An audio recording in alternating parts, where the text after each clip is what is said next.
दोस्तों 1881 में 210 फीट लंबा एक जहाज जिसका नाम है एलन ऑस्टिन, वो लंदन से अमेरिका की तरफ जा रहा है। जब वो सरगासो सी में पहुंचता है तो उसके कैप्टन को समुद्र के बीचों बीच एक सूना जहाज दिखाई देता है। एक बार के लिए सब लोग उस जहाज को देखकर डर जाते हैं क्योंकि उस वक्त पायरेट्स यानी समुद्री लुटेरों का खतरा बहुत ज्यादा हुआ करता था। काफी वक्त के बाद जब उस जहाज पे कोई हरकत नहीं होती तो कैप्टन अपने कुछ जाबाज लोगों की एक टोली को उस जहाज पे भेजता है। वो लोग जब वहां पहुंचते हैं तो देखते हैं कि एक नॉर्मल शिप की तरह ही वहां राशन और दूसरा सामान पड़ा है, लेकिन उन्हें वहां कोई भी इंसान नजर नहीं आता। इस बात से उस कैप्टन को लालच आ जाता है और वो दोनों शिप्स को अपने साथ ले जाने का फैसला करता है। जहाज रवाना होते हैं, लेकिन अचानक 2 दिनों के बाद समुद्र में एक भयंकर तूफान आ जाता है जिसकी वजह से वो दोनों एक दूसरे से अलग हो जाते हैं। कैप्टन उस तूफान के बाद उस शिप को ढूंढने की बहुत कोशिश करता है और कुछ दिनों के बाद उसे वो शिप वापस दिखाई देता है। लेकिन जब वो वहां पहुंचता है तो देखता है कि उसने जो क्रू वहां पे छोड़ा था उनमें से एक भी इंसान उसे वहां दिखाई नहीं देता। कैप्टन एक बार फिर से कुछ लोगों को लालच देकर उस शिप को वापस ले जाने की कोशिश करता है, पर एक बार फिर से समुद्र में तूफान आ जाता है और वो लोग अलग हो जाते हैं। और तूफान के बाद जब उन्हें वो शिप मिलती है तो वो फिर से खाली होती है, उस पर एक भी इंसान उन्हें दिखाई नहीं देता। कैप्टन इस बात से बिल्कुल हैरान हो जाता है। जब वो इस बात को अपने मालिक को बताता है तो मालिक उस शिप को बेच देता है। ये घटना जिस इलाके में हुई थी आज हम उसे बरमुडा ट्रायंगल के नाम से जानते हैं। राम राम, मेरा नाम है गजेंद्र, आप सभी का हमारे चैनल पर स्वागत है। अगर आप इस चैनल पर नए हैं तो इस वीडियो को लाइक करके इस चैनल को सब्सक्राइब कर दीजिए।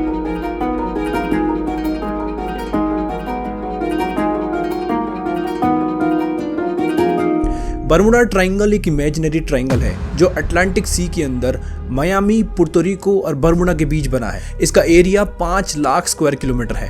1498 में जब कोलंबस ने इसकी यात्रा की तो उन्होंने पाया कि उनके कंपास ने वहां काम करना बंद कर दिया। सबसे पहले बरमुडा ट्रायंगल का नाम एक अमेरिकन ऑथर विंसेंट ने एक मैगजीन के कवर में यूज किया। उस आर्टिकल में उस जगह हो रही घटनाओं के बारे में विस्तार से बताया गया था। कोलंबस के टाइम से ही बरमुडा ट्रायंगल काफी चर्चा में रहा है, चाहे यहाँ के मौसम का बार बार बदलना या उस जगह पर हर तरीके के जहाजों का नेविगेशन सिस्टम बंद हो जाना। आज तक इस इलाके में 50 से ज्यादा शिप्स, 20 से ज्यादा एयरक्राफ्ट और हजारों की संख्या में लोग गायब हो चुके हैं। 5 दिसंबर 1945 को 5 बॉम्बर एयरक्राफ्ट उड़ान भरते हैं। वो नॉर्मली 3 घंटे की रूटीन ट्रेनिंग के लिए तैयार है। पांचों प्लेन्स को कलेक्टिवली फ्लाइट 19 के नाम से जाना जाता था।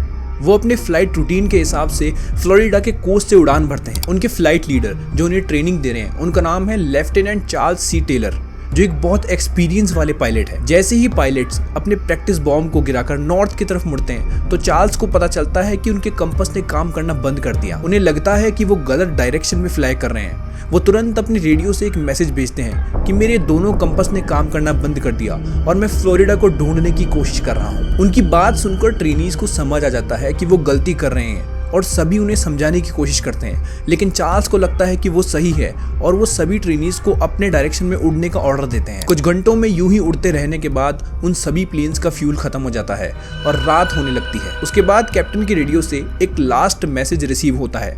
वो कहता है सभी प्लेन साथ में रहें। जब पहले प्लेन का फ्यूल 10 गैलन से कम होगा हम सभी साथ में लैंड करेंगे। इस मैसेज के बाद वो सभी गायब हो जाते हैं और उन्हें ढूंढने के लिए एक रेस्क्यू टीम को भेजा जाता है जो आज तक वापस नहीं लौटी। इस घटना के बाद बरमुडा ट्रायंगल पूरी दुनिया के लिए एक बार फिर से चर्चा का विषय बन जाता है। बहुत से लोग तो उस जगह पर एलियंस के होने का दावा करते हैं। ब्रूस जर्नोन नाम के एक ऑथर ने बताया कि वो 1970s में फ्लोरिडा से बहामास की तरफ बहुत बार फ्लाई किया करते थे। उस यात्रा में उन्हें 90 मिनट यानी लगभग 1.5 घंटे का समय लगता था। एक बार उनकी फ्लाइट शुरू हुई और जब वो 10,000 फीट पे पहुंची तो उनके सामने बहुत सारे काले बादल आ गए थे। उनके पास उन बादलों के बीच में जाने के अलावा और कोई ऑप्शन नहीं था। बादल इतने घने थे कि उसके बीच में उन्हें लाइट बिल्कुल दिखाई नहीं दे रही थी। उन्होंने बताया कि नॉर्मली मौसम इतना नहीं बिगड़ता था, लेकिन उस दिन उन्हें लगा कि शायद ये उनका आखिरी दिन हो सकता है। कुछ देर के बाद मौसम साफ हुआ और वो उस बादल से जैसे ही निकले उन्होंने अपने प्लेन को लैंड करवाया। उन्होंने देखा कि उस यात्रा को करने में उन्हें सिर्फ 45 मिनट का समय लगा, जिसे देख वो सभी हैरान हो गए, जो कि नॉर्मल से लगभग आधा था। ब्रूस कहते हैं कि उस फ्लाइट में वो लोग एक ब्लैक होल में घुस गए और टाइम ट्रेवल करके वहां पहुंचे। इस बात में कितनी सच्चाई है और कितनी नहीं, ये बात तो कोई नहीं बता सकता। लोगों का ये मानना था कि ये जगह शापित है और जो भी वहां जाएगा वहां से वापस नहीं आएगा। कुछ लोग तो वहां सी मॉन्स्टर के होने का दावा भी करने लगे। क्या आपको सही में लगता है कि वहां पे सच में कुछ गड़बड़ है? ऐसे ही बहुत सारे किस्से जब एक ही जगह पर होने लगे तो दुनिया के सारे साइंटिस्टों का ध्यान उसने अपनी ओर खींचा। साइंटिस्टों ने रिसर्च की तो उन्हें पता चला कि समुद्र के उस हिस्से में बहुत सारे वोल्केनोज मौजूद हैं और वो लगातार विस्फोट करते रहते हैं। उन विस्फोटों के कारण उनमें से मीथेन गैस निकलती है। मीथेन गैस जब पानी में मिलती है तो वो उसकी डेंसिटी को बहुत कम कर देती है, जिसके कारण नॉर्मल पानी पे चलने वाले जहाज उस जगह डूब जाते हैं। जब उस जगह की सैटेलाइट से फोटोज खींची गई तो वहां पे हेक्सागोनल क्लाउड्स दिखाई दिए। हेक्सागोनल क्लाउड्स का शेप एक हेक्सागोन की तरह होता है और इसके अंदर हवा की स्पीड 100 मील प्रति घंटे तक पहुंच जाती है।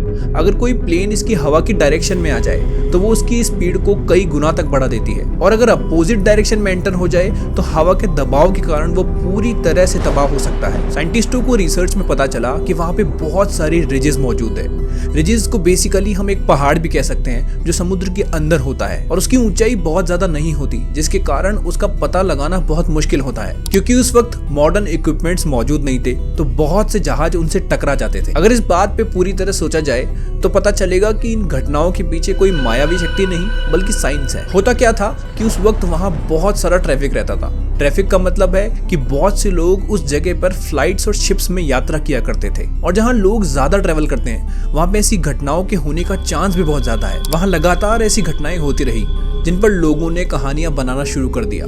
उम्मीद है कि बर्मुडा ट्रायंगल की मिस्ट्री आपको समझ आई होगी। आज की वीडियो के लिए सिर्फ इतना ही।